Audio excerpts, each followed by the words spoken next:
Euskal Herri langileak, bere egunerokotasunean, Frantziar eta Espainiar estatuengandik edonolako antolakuntza iraultzaile indargabetzeko eta beraien kontrol soziala mantentzeko errepresioa jasaten du.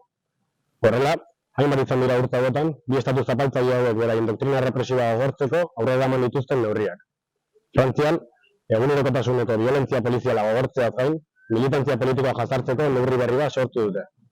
Poliziak zenbait metrora pertsona susmagarri bat antzemanez gero, hain mugikorraren kamera eta mikrofonoa pizteko eskumena duela arautzen du neurri horrek. Bestalde, Espainiar estatuak instituzioetatik kanpo eta beraien dominazio sistema iraultzea helburu duen militantzia politikoa jazartzeko eta suntsitzeko estrategiarekin darrai.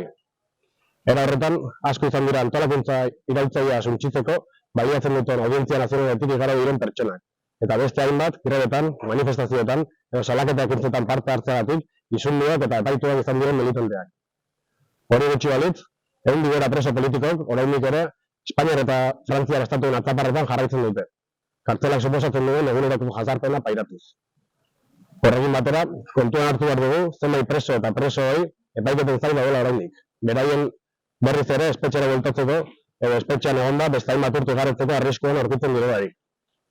Horren guztiaren aurrean, beharrezko dugu amnistia aldarrikapena kalera atera eta Euskal Herri langileak pairatzen duen errepresioa gainditzeko alternatiba gisa mahaigaineratzea.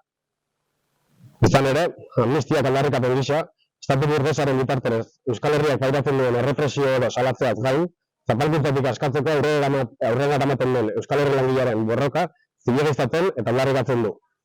Horrela, amnistiak preso, errefuxiatu eta deportatu politikoen askatasuna suposatzeaz gain, Euskal Herri langileak bere askapen prozesuan pairatzen duen errepresio forma oro deuseztatu eta aurrera eramandako borroka onesten du.